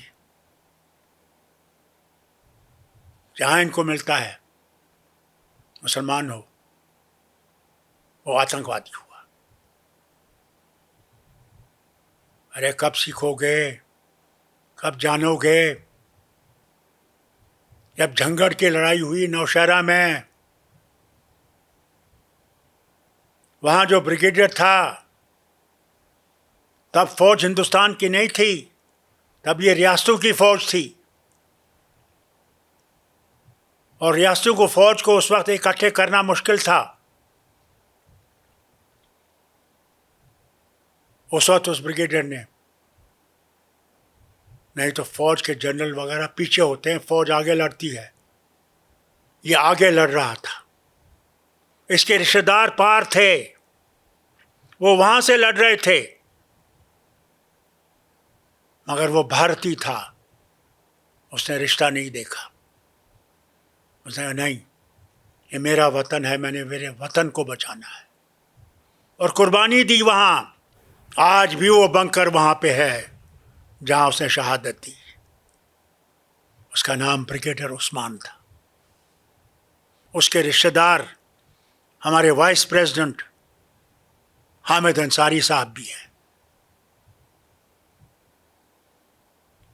अरे किन की कुर्बानियों को तो भूल जाओगे?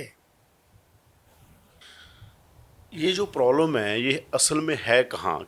क्या ये जब देश बटा, टू नेशन थ्योरी की चर्चा होती है इस देश में, तो कहीं ना कहीं ये ऐसे कहा गया था कि वो मुल्क बन रहा है जो वो इस्लामिस्ट मुल्क बन रहा है, और ये कहा नहीं गया, इसको कहा सेकुलर गया, पर ये सेकुलर शुरू से ही नहीं था, या था? अगर था तो फिर ये प्रॉब्लमें क्यों आ रही हैं जो भी आ रही हैं? अफसोस तो इस बात का है, पहले अंग्रेज इसके जिम्मेवार हैं। अंग्रेज़ों ने नहीं चाहा कि हिंदुस्तान कभी भी आबाद रहे, आगे चले और इनका मुकाबला करे। तो उन्होंने क्या किया, एक तरफ से कायद आज़म जिन्ना को सलामत रखा, दूसरी तरफ से संघ को इनके अपने साथ रखा। दोनों ने ये किया वाहिदा कि तो पाकिस्तान मांगो जो मुसलमानों का देश होगा, और हम लोग हिंदू देश मांगेंगे। ये इनकी पहले से ही थी, इनकी अंग्रेज़ों से मिली हुई बात थी, और दोनों अंग्रेज़ों के चमचे थे। और फिर इन्होंने क्या किया, इन्होंने जनाब जब देश आज़ाद हुआ, उन्होंने तो पाकिस्तान बना लिया। जिन्ना साहब ने ज़रूर वहाँ तकरीर की कि ये सेकुलर रहेगा, मगर जिन्ना साहब के मरने के बाद उसका हाल आप देखते हैं। यहाँ क्या हुआ, यहाँ महात्मा गांधी खड़ा रहा। महात्मा गांधी ने कहा नहीं, और अंबेडकर ने जो आईन बनाया वो सब के लिए बनाया, कोई फ़र्क नहीं रखा हिंदू में, मुसलमान में, सिख में, ईसाई में, कोई भी जो धर्म है, कोई फ़र्क नहीं रखा, सबके लिए रखा। मगर आहिस्ता आहिस्ता ये देश उससे निकल गया, और इन्होंने कुर्सी के लिए धर्मों की लड़ाई शुरू की कि इसके बगैर कोई और रास्ता नहीं है। और उसका नतीजा आप देखते हैं आज जो भारत में है। ਮੈਂ ਹੀ ਕਹਿ ਰਿਹਾ ਕਿ ਜਦੋਂ ਆਪਾਂ ਨਹਿਰੂ ਨੂੰ ਕਹਿੰਦੇ, ਨਹਿਰੂ ਤਾਂ ਅਥੀਸਟ ਕਹਿੰਦੇ ਲੋਕ, ਕਿ ਨਹਿਰੂ ਤੇ ਅਥੀਸਟ ਸੀਗਾ, ਅਥੀਸਟ ਸੀ ਨਹਿਰੂ ਨੂੰ ਲੋਕ ਕਹਿੰਦੇ ਆ ਕਿ ਨਹਿਰੂ ਕੋਈ ਜ਼ਿਆਦਾ ਪਰਮਾਤਮਾ 'ਚ ਵਿਸ਼ਵਾਸ ਨਹੀਂ ਰੱਖਦਾ ਸੀਗਾ, ਔਰ ਨਹਿਰੂ ਸੈਕੂਲਰਿਜ਼ਮ ਵੀ ਕਿਹਾ ਜਾਂਦਾ, ਉਹਨਾਂ ਦੇ ਵੀ ਬਹੁਤ ਵੱਡਾ ਸੈਕੂਲਰਿਜ਼ਮ ਉਹ ਲੈ ਕੇ ਆਏ। नेहरू का तो ये था ना कि वो समझता था कि भारत जो है वो सबका है। ਮੈਂ ਸਵਾਲ ਪੂਰਾ ਕਰਦਾ ਵੀ ਪੜ੍ਹਿਆ ਹੋਇਆ ਉਹ, ਬਾਹਰੋਂ ਪੜ੍ਹਿਆ, ਬਾਹਰ ਦੀਆਂ ਯੂਨੀਵਰਸਿਟੀਆਂ, ਵੈਸਟ ਦਾ ਥਾਟ ਆ ਉਹਦੇ ਕੋਲੇ, ਪਰ ਉਹਦੇ ਕ੍ਰਿਟਿਕ ਕਹਿੰਦੇ ਆ ਉਹਨੇ ਸਾਰੀ ਉਮਰ ਆਪਣੇ ਨਾਂ ਦੇ ਅੱਗੋਂ ਪੰਡਤ ਨਹੀਂ ਉਤਾਰਿਆ। ਪੰਡਤ ਜਵਾਹਰ ਲਾਲ ਨਹਿਰੂ ਜੀ, ਇਹੀ ਮੈਸੇਜ ਸੀਗਾ। ਇੱਥੇ ਜੜ੍ਹਾਂ ਪਈਆਂ ਸੀ, ਸਾਰੀ ਚੀਜ਼ ਦੀਆਂ ਜੜ੍ਹਾਂ। ਬਾਅਦ 'ਚੋਂ ਇੰਦਰਾ ਗਾਂਧੀ ਆ ਕੇ ਉਹਦੀ ਕਲਮੀਨੇਸ਼ਨ ਕਰਦੇ ਨੇ। ਸਿੱਖਾਂ ਦੇ ਮਾਮਲੇ 'ਚ ਤਾਂ ਹੋਇਆ ਇਹ, ਸਿੱਖਾਂ ਨੇ ਤਾਂ ਹਿੰਦੂ ਤਾਂ ਬਹੁਤ ਪਹਿਲਾਂ ਦੇਖ ਲਿਆ, 84 'ਚ ਹੀ ਦੇਖ ਲਿਆ, ਮੁਸਲਮਾਨਾਂ ਨੇ ਬਾਅਦ 'ਚੋਂ ਦੇਖਿਆ। नेहरू जो सी वो अंग्रेज़ां दे देश ਵਿੱਚ काफ़ी देर ਰਿਹਾ, ਤੇ ਉਸਨੂੰ धर्म ਦਾ ये था कि सारे धर्म बराबर है। वो मानता सी कि अगर ये देश बचेगा तो देश बचेगा अगर हम सब इकट्ठे रहेंगे। डिस्कवरी ऑफ इंडिया भी वो इसे थी लिखता। बिल्कुल, कि ये अगर रहेगा तो इकट्ठे रहने से ही बचेगा, उसके बगैर नहीं बचेगा।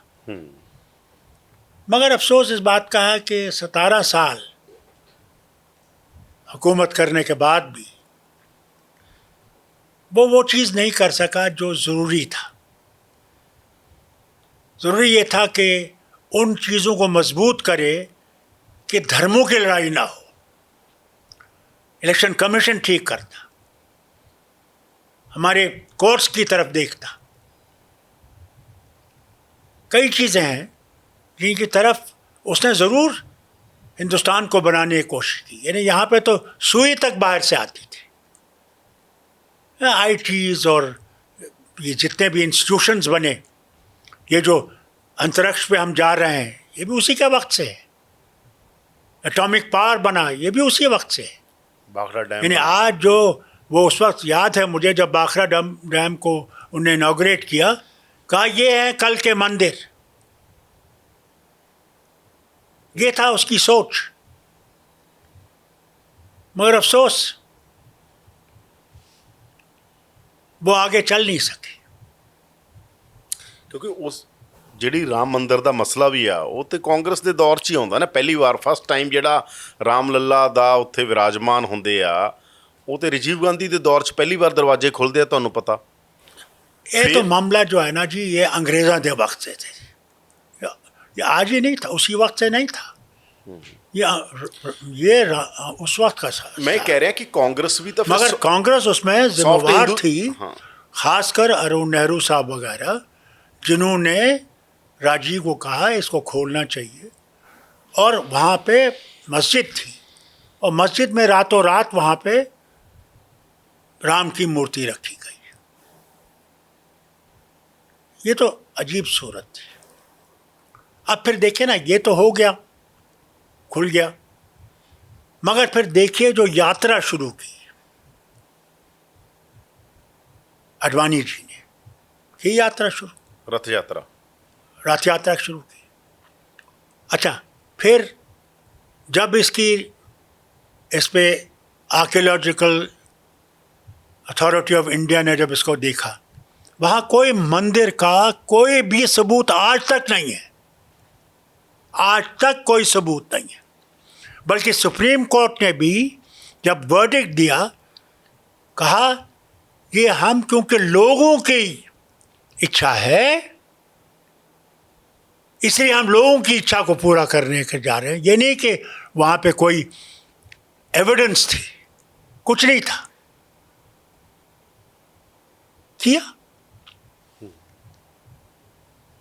उस वक्त ऐसी चीज़ें की गई। ਇਹ ਜਿਹੜੇ ਦੋ ਮਸਲੇ ਨੇ, ਇੱਕ ਇਹ ਕਿ ਸਾਰੇ ਧਰਮਾਂ ਦਾ ਸਤਿਕਾਰ ਦੀ ਆਪਾਂ ਕਨਸਟੀਟਿਊਸ਼ਨ ਜੋ ਕਹਿੰਦਾ ਗਾ, ਕਨਸਟੀਟਿਊਸ਼ਨ 'ਚ ਜੋ ਆਗਾ। ਦੂਸਰਾ ਇਹ ਕਿ ਸਾਰੀਆਂ ਸਟੇਟਾਂ ਦਾ ਜਿਹੜਾ ਫੈਡਰਲ ਸਟਰਕਚਰ ਦਾ ਮਸਲਾ ਗਾ। ਇੱਕ ਦੌਰ 'ਚ ਲੜਾਈ ਇਹ ਚੱਲਦੀ ਸੀ ਕਿ ਰਾਈਟ ਜ਼ਿਆਦਾ ਮਿਲਣ, ਜਿਵੇਂ ਤੁਹਾਡੇ ਕੋਲ ਧਾਰਾ 376 ਸੀ ਕਿ ਸਟੇਟਾਂ ਨੂੰ ਜ਼ਿਆਦਾ ਰਾਈਟ, ਇਹ ਪ੍ਰਕਾਸ਼ ਸਿੰਘ ਬਾਦਲ ਵੀ ਲੜਦੇ ਰਹੇ, ਸਾਊਥ 'ਚ ਵੀ ਲੋਕ ਲੜਦੇ ਰਹੇ, ਬਿਲਕੁਲ ਲੜਦੇ ਰਹੇ। ਅਲੱਗ-ਅਲੱਗ ਹਾਂ ਲੜਾਈਆਂ ਹੋਈਆਂ ਪੂਰੇ ਇੰਡੀਆ 'ਚ। ਕਿ ਲੜਾਈ ਹੁਣ ਆ ਕੇ ਇੱਥੇ ਖੜ ਗਈ ਕਿ ਤੁਸੀਂ ਆਪਦੀ ਸਟੇਟਹੁੱਡ ਲੈਣ ਲਈ ਲੜ ਰਹੇ ਹੋਗੇ। ਤਾਂ ਉਹ ਸਾਰੀ ਲੜਾਈ ਨੂੰ ਜਿਹੜੀ ਸ਼ੇਖ ਅਬਦੁੱਲਾ ਤੋਂ ਸ਼ੁਰੂ ਹੋਈ ਸੀ ਆ ਕੇ ਉਮਰ ਅਬਦੁੱਲਾ ਤੱਕ ਵਾਇਆ ਫਾਰੂਕ ਅਬਦੁੱਲਾ ਖੜ ਗਈ, ਉਹਨੂੰ ਕਿਵੇਂ ਦੇਖਦੇ ਹੋ ਤੁਸੀਂ ਆਲ ਇੰਡੀਆ ਦੇ ਸੰਦਰਭ 'ਚ ਵੀ ਔਰ ਕਸ਼ਮੀਰ ਦੇ 'ਚ ਵੀ? देखो जी, पहली बात तो ये है, मैं थोड़े सारे देखने वालों को एक गल कहना चाहिए, असी हिंदुस्तानी हैं, असा ने कभी पाकिस्तान कबूल नहीं किया, कभी नहीं, न दो नेशन थ्योरी कबूल की। मगर जो हक हमारा है, जब हम लोग ने वतन के साथ शमूलियत की, उस वक्त हमें ये 370 मिला कि हम अपना जो कल्चर है, अपनी जो हालात हैं, उनको अपनी तरीके से चलाएंगे। ये उस वक्त फैसला किया गया था। 35A भी उसी वक्त आया गया कि नौकरियां जो हैं वो रियासत के लोगों को मिलेंगी। ये महाराज साहब ने, महाराजा हरि सिंह जी ने 1927 में कानून बनाया था कि कोई भी यहाँ पे नौकरी नहीं ले सकता। यहाँ गरीब लोग हैं और पंजाब और सारा अमीर इलाका है, ये हमारे इलाके को खा जाएंगे और हमारा जो कल्चर है वो ख़त्म हो जाएगा। उसी को बचाने के लिए आज लद्दाखी भी लड़ रहे हैं। लद्दाखी क्यों लड़ रहे हैं?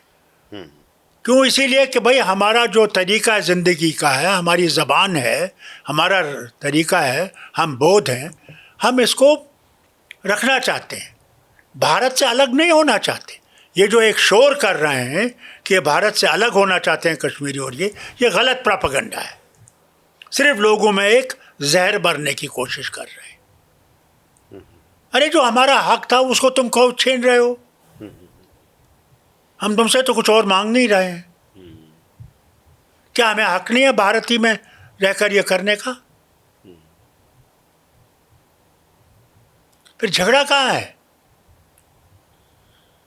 झगड़ा इनकी सोच में, भरोसा नहीं है। आज हम पे भरोसा नहीं, कल आप पे भी भरोसा नहीं होगा, उसके लिए तैयारी करिए। ਸ਼ੇਖ ਸਾਹਿਬ ਨੇ ਤਾਂ ਬਹੁਤ ਕੁਝ ਦੇਖਿਆ ਸੀਗਾ। ਸ਼ੇਖ ਸਾਹਿਬ ਨੂੰ ਇਹ ਅਹਿਸਾਸ ਸੀ ਜਦੋਂ ਤੁਹਾਨੂੰ ਲਾਸਟ ਦਿਨਾਂ ਦੇ ਅੰਦਰ ਤੁਹਾਡੀਆਂ ਗੱਲਾਂ ਬਾਤਾਂ ਹੁੰਦੀਆਂ ਹੋਣਗੀਆਂ, ਸ਼ੇਖ ਸਾਹਿਬ ਤੁਹਾਨੂੰ ਇਹ ਕਹਿ ਕੇ ਗਏ ਕਿ ਸਾਰਾ ਕੁਝ ਕਿਸ ਤਰ੍ਹਾਂ ਦਾ ਰੱਖਣਾ ਗਾ, ਹੈ ਨਾ, ਉਹ ਤੁਹਾਨੂੰ ਕਹਿ ਕੇ ਗਏ ਕਿ ਦੁੱਲੜ ਸਾਹਿਬ ਹੀ ਲਿਖਦੇ ਨੇ ਕਿ ਇਹ ਜ਼ੇਲਮ ਆ ਰਾਜਨੀਤੀ, ਇਹਦੇ 'ਚ ਉਲਟੇ ਪਾਸੇ ਹੀ ਤਰਨਾ ਪੈਂਦਾ हमेशा। मेरे वालिद ने मुझे हर वक्त ये कहा कि रहना इस वतन के साथ है और इस वतन के साथ ही हम लोग तरक्की करेंगे और इसी वतन के साथ ही हम आगे बढ़ेंगे। ये उनके आखिरी अल्फाज भी थे। मगर ये जो राजे आ गए हैं, इन लोगों को भरोसा ही नहीं है। अब वो भरोसा कैसे पैदा करे मुझे समझ नहीं आती। अरे कब भरोसा करोगे? ठीक है, हम मुसलमान हैं, मगर हम भारतीय मुसलमान हैं, हम चीनी या अमरीकी या रूसी या पाकिस्तानी मुसलमान नहीं हैं, हम भारतीय मुसलमान हैं।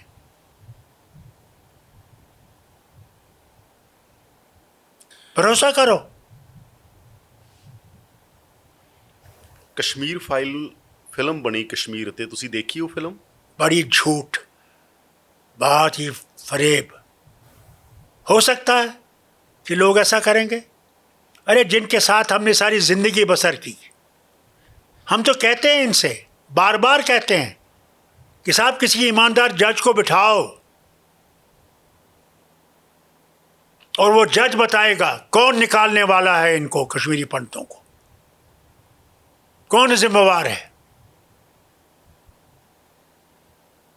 और आज तक नहीं बैठाया, आज तक कोई जज नहीं बैठाया, क्योंकि इन्हें पंडितों को इस्तेमाल किया नफरत फैलाने के लिए कि मुसलमान ने तुमको निकाला। अरे मुसलमान तो खुद मर रहा था। हम लोगों को कम शिकार किया उन लोगों जो पार ट्रेनिंग करके आए। मस्जिदों में निकाल निकाल के मार दिया, घरों में जाके मार दिया। मैंने मिनिस्टर्स को बमों से उड़ा दिया, घर से निकाल के गोली मार दी, मेरे खुद चचेरे भाई को मार दिया। और उसको ये छोड़ के मौलाना अजहर के साथ पाकिस्तान जब वो जहाज़ ले गए, मैंने कहा मत करो ये, किसी ने नहीं सुना मेरा। ਤੁਹਾਡੇ ਤੇ भी अटैक होया सी? बहुत सख्त ग्रेनेड फेंके मेरे मस्जिद से। शुक्र करो बच गया, ऊपर वाले ने बचाया।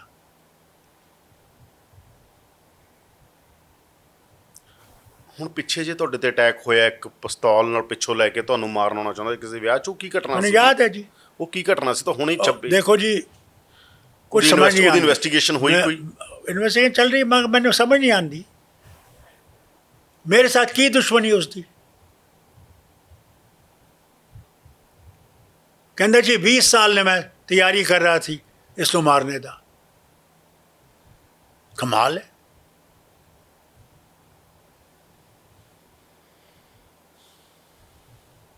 ਕਸ਼ਮੀਰ 'ਚ ਜੋ ਪੰਡਤਾਂ ਨਾਲ ਹੋਇਆ ਉਹਦੇ ਲਈ ਜ਼ਿੰਮੇਵਾਰ ਕੌਣ ਆਗਾ? मैं कहता ना जी जज बिठाओ, पता लगेगा।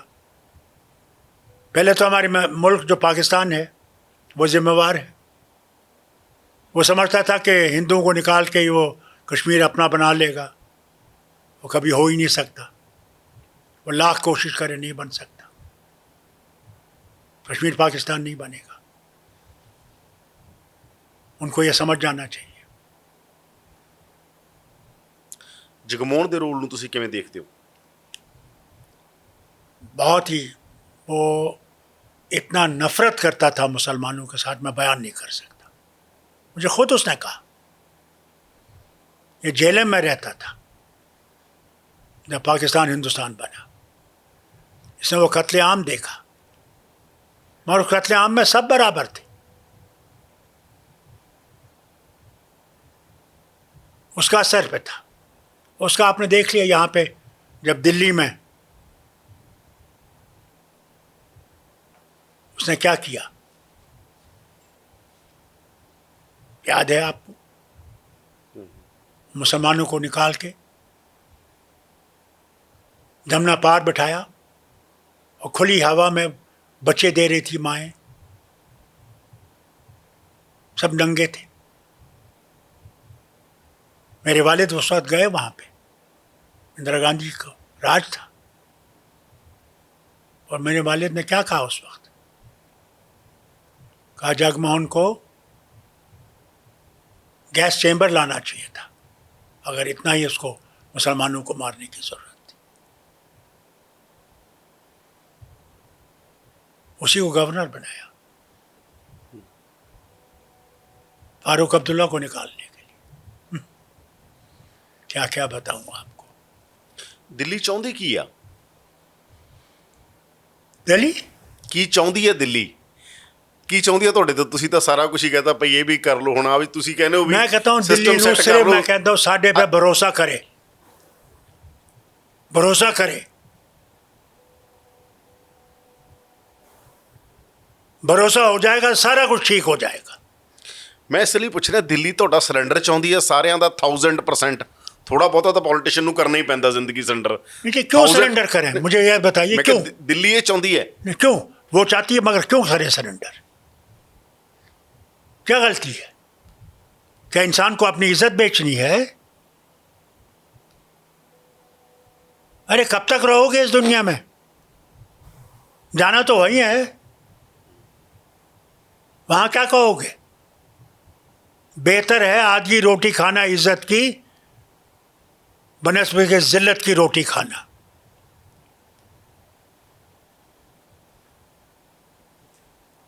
क्या है? क्या इज्जत से चल नहीं सकते?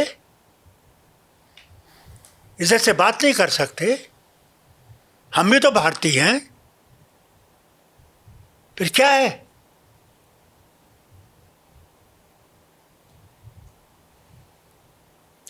ਕਸ਼ਮੀਰ ਦਾ ਗਵਰਨਰ ਬਦਲਣ ਦੀਆਂ ਗੱਲਾਂ ਵੀ ਚੱਲ ਰਹੀਆਂ ਨੇ। ਤੁਹਾਨੂੰ ਕੀ ਲੱਗਦਾ ਜੇ ਕੋਈ ਅਗਲਾ ਗਵਰਨਰ ਹੋਵੇ ਕਿਹੋ ਜਿਹਾ ਹੋਵੇ? ਉਹ ਕਿਸ ਤਰ੍ਹਾਂ ਦਾ ਗਵਰਨਰ ਹੋਣਾ ਚਾਹੀਦਾ? ਜੇ ਤੁਹਾਡੇ ਕਿਉਂਕਿ ਤੁਸੀਂ ਹੋ ਉੱਥੇ, ਜਾਂ ਗਵਰਨਰ ਆ ਜਾਂ ਤੁਸੀਂ ਹੋ, ਚਲਾਉਣਾ ਤਾਂ ਤੁਸੀਂ ਆ मैं ਦੋਵਾਂ। ਤੁਹਾਨੂੰ एक दसना ना, गवर्नर सारे हिंदुस्तान में वो होने चाहिए जो रियासत की बका के लिए काम करे, उसकी बेहतरी के लिए काम करे, उस हुकूमत के साथ काम करे, न कि सेंटर के एजेंट हों। जब तक वो सेंटर के एजेंट होंगे वो कभी भी लोगों की भलाई नहीं करेंगे।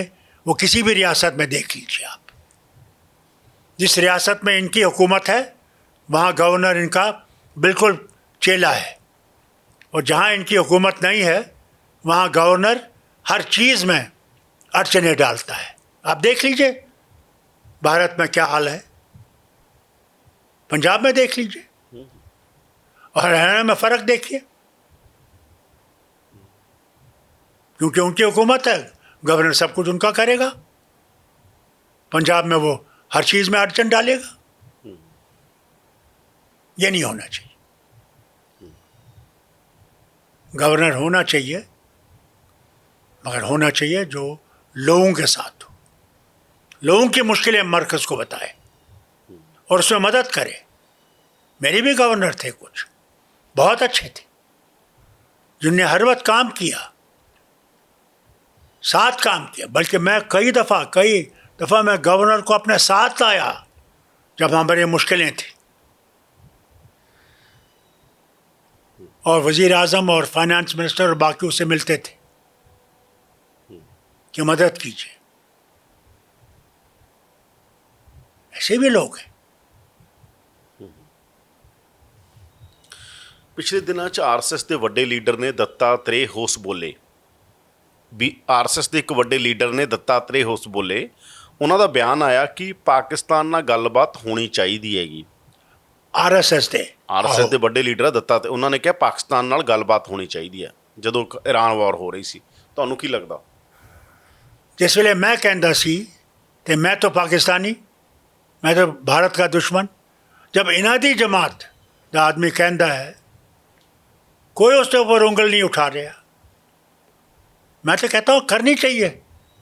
लड़ाई के नाल कोई फायदा नहीं होगा, बर्बादी होगी। तुझे ने देख लिया 4 दिन जो लड़ाई हुई, मेरी रियासत में 18 लोग मर गए बेचारे, करोड़ों का नुकसान हुआ, घर उड़ गए, दुकानें उड़ गई, सब उड़ गया, ज़मीनें उड़ गई। वो लाइन वहीं पे खड़ी है। मैं तो बार बार कहता हूँ लड़ाई से हल नहीं होता है, बातचीत से हल होगा। ਇੱਕ ਵਾਰ ਤੁਸੀਂ ਵਾਜਪਾਈ ਹੋਰਾਂ ਦੇ ਨਾਲ ਜਨੇਵਾ ਗਏ ਸੀ, ਉੱਥੇ ਕਸ਼ਮੀਰ ਦਾ ਵੀ ਇੱਕ ਉਧਰਲੇ ਕਸ਼ਮੀਰ ਦਾ, ਆਜ਼ਾਦ ਕਸ਼ਮੀਰ ਦਾ ਡੈਲੀਗੇਸ਼ਨ, ਤੁਸੀਂ ਉਹਨਾਂ ਨੂੰ ਕਿਹਾ ਸੀ ਕਸ਼ਮੀਰੀ 'ਚ ਗੱਲ ਨਹੀਂ ਕਰ ਰਹੇ ਸੀ ਉਹ, ਤੁਸੀਂ ਕਿਹਾ ਸੀ ਕਸ਼ਮੀਰੀ 'ਚ ਗੱਲ ਕਰਕੇ ਦਿਖਾਓ। ਤੁਸੀਂ ਕਿਹਾ ਤੁਹਾਡੀ ਗੱਲਬਾਤ ਤੇ ਜੰਮੂ ਨਾਲ ਹੋਣੀ ਚਾਹੀਦੀ ਹੈਗੀ। मैं बहुत कुछ देखा जी उत्थे, ਦੱਸੋ उत्थे ਕਿਸੇ ऐसे भी ਬਾਰੇ, लोग थे। ਉਹ ਕਿਸੇ ਬਾਰੇ ਦੱਸੋ मैं ਥੋੜ੍ਹਾ। दसूं तुहानू, एक आदमी कहने लगा उत्थे, सारे ठीक है, एम्बेसडर वगैरह बैठे थे, उन्होंने कॉल करने लगा कि जनाब एक जगह है सोपोर साढ़े, जनाब उत्थे एक आदमी की किडनी निकाली गई तो वो फौज के उस अफसर की माँ में फिट किया गया। तो मैंने उससे कहा यार सबके सामने, मैंने कहा सोपोर में कौन सा ऐसा अस्पताल है जहाँ से ऐसा ऑपरेशन हो सकता है?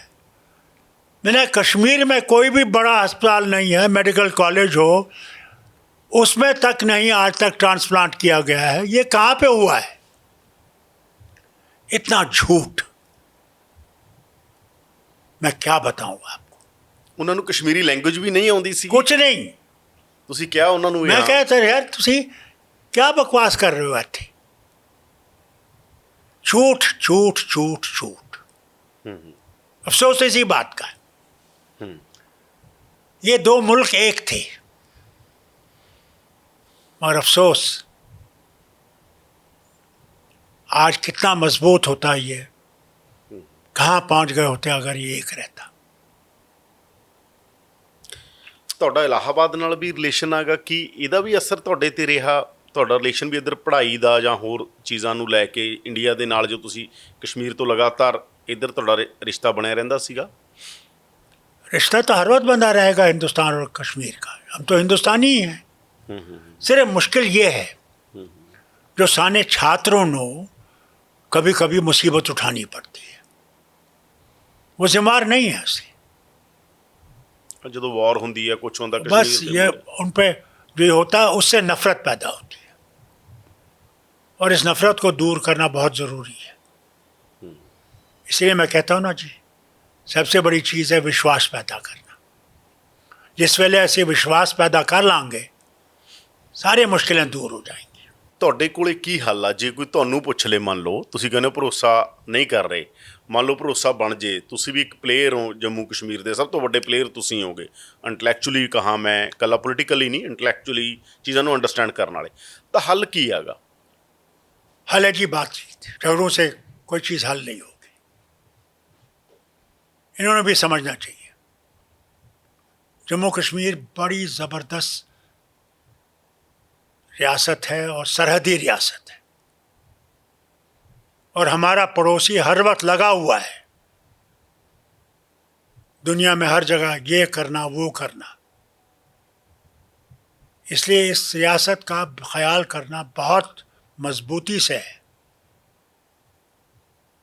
इस रियासत में अमन रहे, इस रियासत की तरक्की हो, वो सबसे बड़ी चीज़ है।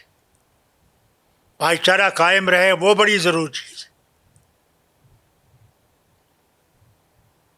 नहीं तो मुश्किलें ऐसी होंगी कि उनको पार करना बहुत मुश्किल हो जाएगा। ਇਹ ਕਸ਼ਮੀਰੀ ਪੰਡਤਾਂ ਵਾਲੇ ਮਸਲੇ ਜੀ 'ਚ ਤੁਹਾਨੂੰ ਲਗਾਤਾਰ ਪੇਂਟ ਕੀਤਾ ਜਾਂਦਾ ਹੈਗਾ, ਕੋਈ ਕੋਸ਼ਿਸ਼ ਗਵਰਨਮੈਂਟ ਵੱਲੋਂ ਹੋਈ ਕਿ ਇਹ ਜਿਹੜੇ ਕਸ਼ਮੀਰੀ ਪੰਡਤ ਨੇ, ਕਿਉਂਕਿ ਉਰੇ ਰੌਲਾ ਬਹੁਤ ਪੈਂਦਾ ਦਿੱਲੀ ਹੋਰ ਥਾਵਾਂ 'ਤੇ, ਕਿ ਜੀ ਇਹ ਉੱਥੇ ਵਸਣ, ਉੱਥੇ ਤਾਂ ਕੋਈ ਸਮੱਸਿਆ ਨਹੀਂ, ਮੈਂ ਕਸ਼ਮੀਰ ਜਾ ਕੇ ਆਇਆ, ਮੈਂ ਕਈ ਫੈਮਲੀਆਂ ਦੇਖੀਆਂ ਵੀ ਨੇ ਉੱਥੇ, ਲੋਕ ਦੱਸਦੇ ਹੈਗੇ ਕਿ ਕਈ ਪਿੰਡਾਂ 'ਚ ਅਜੇ ਵੀ ਹੈਗੇ ਨੇ, वो निकले ही नहीं। ਹਾਂ ਹਾਂ। ਤਾਂ ਕੀ ਤੁਸੀਂ, ਚਲੋ ਜਿਹੜੇ ਮੰਨ ਲਓ ਚਲੇ ਵੀ ਗਏ, ਤੁਸੀਂ ਰਿਹੈਬਿਲਿਟੇਟ ਕਰਨ ਦੇ ਲਈ ਕੋਈ ਸਰਕਾਰਾਂ ਤੁਹਾਡੀਆਂ ਰਹੀਆਂ ਨੇਗੀਆਂ, ਤੁਸੀਂ हजूर, ਕੋਸ਼ਿਸ਼? मैंने अपनी सरकार विच भी कोशिश की सी, मगर उस वेले पाकिस्तान दे वो बंदूक वाले मारने आ जाते थे, इसलिए उस वक्त कर नहीं सके। हमने कहा काय को किसी का खून बहाए। फिर मनमोहन सिंह जी के वक्त में 3000 से ज़्यादा कश्मीरी पंडितों को, बच्चों को नौकरी दी गई, उन्होंने कश्मीर वादी वाला लाया गया, उत्थे काम कर दे सी। ये मनमोहन सिंह जी मेहरबानी सी, उस वेले घर बना दिए गए। जम्मू में इन्होंने कॉलोनी बनाई गई, जिस वेले तब तक ये अच्छी तरह से रह सकें, जब तक वापस जा सकें। मगर इन 12 सालों में कुछ नहीं किया गया, कोई रास्ता नहीं निकाला गया इन्होंने वापस लाने का, सिर्फ इस्तेमाल किया गया। यह बड़ी मुसीबत। JKLF ਦੇ ਯਸ਼ਿਨ ਮਲਿਕ ਦੁਆਰਾ ਤੁਹਾਨੂੰ ਪਤਾ ਅਰੈਸਟ ਹੋ ਗਏ ਸੀ। ਉਸ ਤੋਂ ਬਾਅਦ ਹਾਈ ਕੋਰਟ 'ਚ ਉਹਨਾਂ ਨੇ ਕੈਫੀਡੈਵਿਟ ਪਿਛਲੇ ਦੌਰ ਦਿੱਤਾ ਜੀ, ਤੁਹਾਨੂੰ ਪਤਾ ਹਾਈ ਕੋਰਟ 'ਚ ਕੈਫੀਡੈਵਿਟ ਦਿੱਤਾ ਸੀ ਉਹਨਾਂ ਨੇ, ਜਿਹਦੇ 'ਚ ਉਹਨਾਂ ਨੇ ਬੜੀਆਂ ਵੱਡੀਆਂ ਏਜੰਸੀਆਂ ਦੇ ਬੜੇ ਵੱਡੇ ਬੰਦਿਆਂ 'ਤੇ ਐਲੀਗੇਸ਼ਨ ਲਾਏ। ਉਹਨਾਂ ਨੇ ਕਿਹਾ ਜੀ ਮਨਮੋਹਨ ਸਿੰਘ ਦੇ ਦੌਰ ਵੇਲੇ ਮੇਰੀਆਂ ਮੁਲਾਕਾਤਾਂ ਬੜੇ ਵੱਡੇ ਬੰਦਿਆਂ ਨਾਲ ਹੋ ਰਹੀਆਂ ਸੀ, ਵੱਡੇ ਬਿਜ਼ਨਸਮੈਨਾਂ ਨਾਲ, ਮੈਂ ਤਾਂ ਇਹਨਾਂ ਲਈ ਵੀ ਕੰਮ ਕਰਦਾ ਸੀਗਾ, ਮੈਨੂੰ ਹੁਣ ਫਾਂਸੀ ਤੱਕ ਦੇਣ ਦੀਆਂ ਗੱਲਾਂ NIA ਕਰ ਰਹੀ ਹੈ। ये तो कोर्ट का मामला है जनाब, इस वक्त ऐसे मैं कुछ कह नहीं सकागा, कोर्ट के खिलाफ हो जाएगा। अब कोर्ट को देखना है कि कितना ये लोग इन्वॉल्व है और क्या है। ਥੈਂਕ ਯੂ, ਧੰਨਵਾਦ ਸਰ, ਬਹੁਤ शुक्रिया। ਧੰਨਵਾਦ ਤੁਹਾਡਾ। ਸਤਿ ਸ਼੍ਰੀ सलामत ਅਕਾਲ रहो ਸਰ, जी, ਬਹੁਤ शुक्रिया। ਧੰਨਵਾਦ ਤੁਹਾਡਾ, ਬਹੁਤ भारत आगे चले ਜੀ ਜੀ और भाईचारे में चले और पंजाब ठीक रहे। ਜੀ ਜੀ पंजाब ठीक रहेगा तो हम लोग बच जाएंगे। ਜੀ। हमारे लिए पंजाब बहुत ज़रूरी है। ਤਾਏ ਸਨ ਫਾਰੂਕ ਅਬਦੁੱਲਾ, ਜੰਮੂ ਕਸ਼ਮੀਰ ਦੇ ਸਾਬਕਾ ਮੁੱਖ ਮੰਤਰੀ, ਜਿਨ੍ਹਾਂ ਨੇ ਸਾਰੇ ਹੀ ਸਵਾਲਾਂ ਦੇ ਜਵਾਬ ਦਿੱਤੇ। ਤੁਹਾਨੂੰ ਇਹ ਗੱਲਬਾਤ ਕਿਵੇਂ ਲੱਗੀ? ਖਾਸ ਤੌਰ 'ਤੇ ਉਹ ਪੰਜਾਬੀ 'ਚ ਬੋਲੇ, ਜਿੰਨੀ ਉਹਨਾਂ ਨੂੰ ਪੰਜਾਬੀ ਆਉਂਦੀ ਸੀ। ਬੜੀ ਵਧੀਆ ਗੱਲ ਆ ਉਹ, ਕਿਉਂਕਿ ਉਸ ਇਲਾਕੇ 'ਚ ਤੁਹਾਨੂੰ ਪਤਾ ਪੰਜਾਬੀ ਸਾਰੇ ਬੋਲਦੇ ਨੇ, ਕਸ਼ਮੀਰ ਤੱਕ, ਹਿਮਾਚਲ 'ਚ ਵੀ ਉੱਪਰ ਤੱਕ ਪੰਜਾਬੀ ਬੋਲਦੇ ਨੇ। ਤਾਂ ਉਹਨਾਂ ਨੇ ਜਿਹੜਾ ਉੱਥੋਂ ਦਾ ਡਾਇਲੈਕਟ ਆ ਉਹਦੇ ਮੁਤਾਬਕ ਬੋਲਣ ਦੀ ਕੋਸ਼ਿਸ਼ ਕੀਤੀ। ਕਿਵੇਂ ਲੱਗਿਆ ਇੰਟਰਵਿਊ ਜ਼ਰੂਰ ਦੱਸਿਓ।